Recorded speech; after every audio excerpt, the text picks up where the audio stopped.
If the camera hadn't been recording, no one would believe what happened next. A father demanded the family dog be removed immediately. A mother fought back with one final test. They set up a camera for just 10 minutes, and what it captured changed everything. The child was laughing. The dog was watching. And when the vacuum rolled toward her, the reality finally became clear. Before you watch, remember to like and subscribe so you don't miss another touching story like this one, and write in the comments where you're watching from and what time it is there. The morning began with shouting again. "I'm done fighting, Sarah." David slammed his hand on the kitchen table, making the spoon jump and clatter. "That dog is leaving this house. I've already called the shelter. They're sending someone to pick him up today. I don't care what you think. He's a danger." Sarah held her daughter closer, who was sitting in her lap, wearing her pink sweatshirt with tiny flowers printed on the sleeves. The child's eyes grew wide, frightened by the angry voices. Sarah's chest rose and fell as she struggled to keep her voice steady. "You're not sending him anywhere. He hasn't harmed anyone, David. Not ever. Hasn't harmed anyone." David yelled back, his face getting red. He pointed at the golden retriever resting on the living room floor. "Look at him sitting there like a hunter, watching her every time she breathes. One snap, one mistake, and she's dead. Do you want to risk that?" "I sure don't." Sarah shook her head, her jaw clenching. "You're mistaken about this. He's not trying to hurt her. He's watching over her. He knows she's small. He knows she needs him." David laughed coldly, sounding bitter. "He's only a dog, Sarah. Only a dog. He doesn't know anything. You're lying to yourself. And if you think I'm going to stand by while you endanger our daughter because of your feelings about some mutt, you're insane." The dog lifted his head when David's voice grew louder. His eyes focused. He didn't approach them. He didn't even shift. But he continued watching the child. Sarah felt her throat tighten. Her instinct was telling her something. And even though she couldn't put it into words, she knew David was wrong. "If you're so sure, then prove it." She shot back quickly, her voice sharp. David's eyes went wide. "What are you saying?" "Prove it," she repeated, standing up and holding her child tight. "Leave them alone together. 10 minutes, just the dog and her in the living room with the camera on. If he's as dangerous as you say, you'll have evidence. And if you're wrong, then you admit it. No more talk about the shelter." David's mouth curled into a cruel smile. "Fine, 10 minutes, and when that animal proves I'm right, you'll regret defending him." Sarah swallowed hard. Fear twisted in her stomach, but she forced herself to look confident. "You'll be the one with regrets," she answered firmly. A few minutes later, the child was sitting on the floor in the middle of the living room, the blinking red light of the small camera recording from the shelf. The retriever was lying several feet away. Golden fur spread across the carpet, his chest rising and falling in a calm rhythm. His eyes, sharp and steady, remained on the baby. David was standing near the door, his arms folded tightly across his chest. "This is insane," he said softly. "You're risking her life." "Be silent," Sarah said sharply, her voice trembling. "If you're so certain, then we'll see. Stop talking." He made an annoyed sound, then slammed the door behind both of them. They walked into the kitchen, the phone resting between them on the counter, displaying the live feed from the camera. On the screen, their daughter was making cheerful baby noises, her tiny hands slapping the carpet as she rocked forward and back. The retriever sat up slowly, his ears standing tall. David's face showed disgust. "There, see him watching like that? He's getting ready to strike." Sarah leaned closer to the phone, her palms sweating. "He's watching, not getting ready to strike. It's completely different."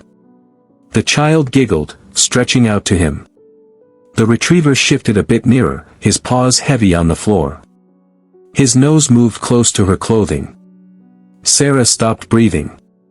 David whispered, "It's starting. I told you." But then the retriever did something they weren't expecting. He shifted to the side, placing his body between the child and the corner of the coffee table. His chest pressed to the floor, his form making a barrier. "What's he doing now?"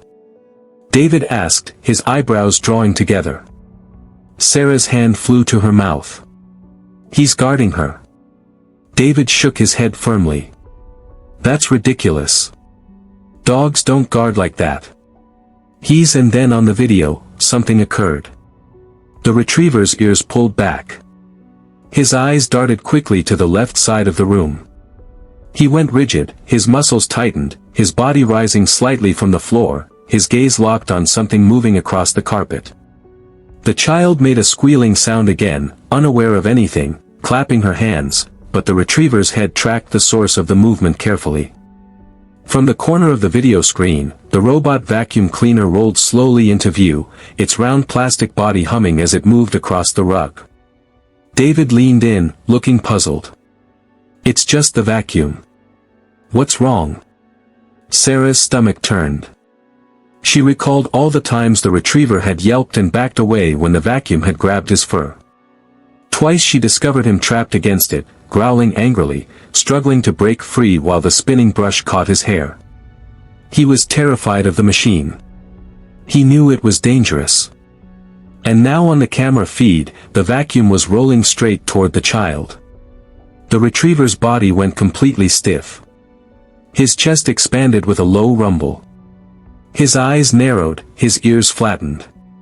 He rose onto his feet moving toward her, his body dropping low in a defensive position.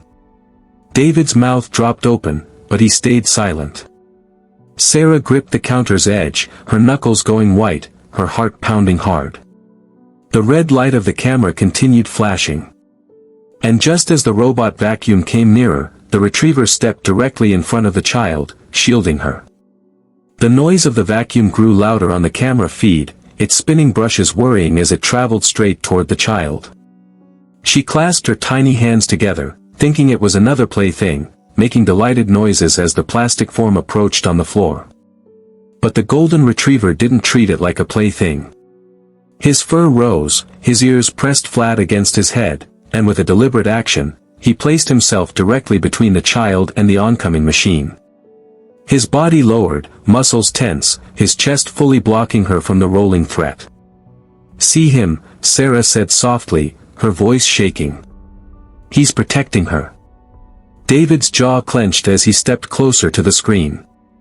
"It's just a vacuum, Sarah. He's not." Before he could continue, the retriever lunged forward with a sharp bark that burst through the monitor's speaker so suddenly it made both parents flinch. The dog lowered his nose and shoved the machine forcefully with his muzzle. The vacuum jerked sideways abruptly, its sensors disrupted, its wheels spinning as it redirected to travel the opposite way. The child made another squealing noise, bouncing up and down on her chubby legs, delighted by the commotion. She patted her small hands on the retriever's back, giggling. The dog didn't glance at her. He remained motionless, watching the vacuum rotate and roll away on a new course. His chest heaving with heavy breaths until it finally disappeared from the camera's field of view. The retriever then lowered himself onto the floor, circling until his body curved along the child's side, his back forming a wall between her and where the machine had been.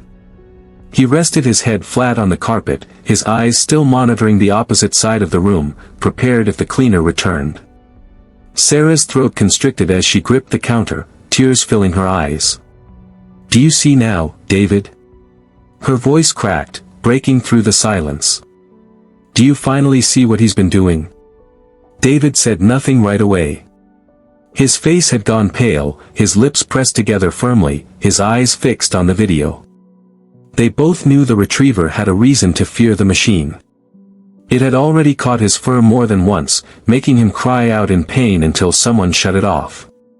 And now, with their child alone, he didn't hesitate. He'd faced what had hurt him before, not for himself, but for her. On the video, the child stretched out, her little hand grabbing at his fur. He turned his head gently to her, his eyes softening, and released a quiet sigh as if reassuring her she was safe. She giggled, pressing her face against his back as if he were the softest pillow in the world. Sarah's tears streamed down freely. "He knew," she said softly. "The whole time he knew that thing could harm her. He's been protecting her from it. That's why he stayed so near to her." David dragged his hand across his face, his shoulders rigid. He couldn't find words.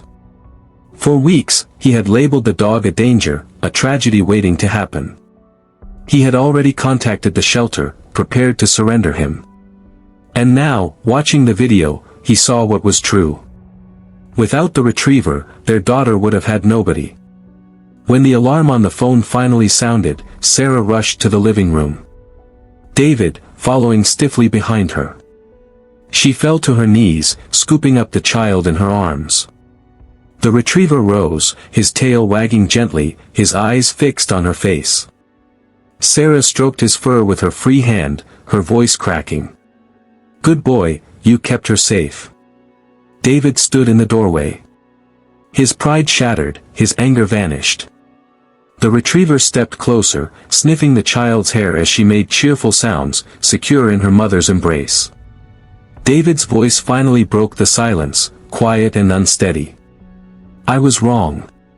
Sarah looked up, her eyes red, but she didn't gloat. "You almost removed the only thing keeping her safe." David exhaled shakily, overwhelmed with shame.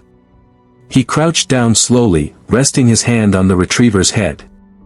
"You're staying here," David said quietly. "Forever." The child clapped her hands as if supporting the decision herself. The retriever curled up outside the nursery door, his eyes half closed, his ears still raised. He wasn't resting because he was tired. He was resting because his job was done. And from that day forward, nobody in that house ever doubted who the real protector was. Did you enjoy this story? Would you have trusted the dog? Yes or no?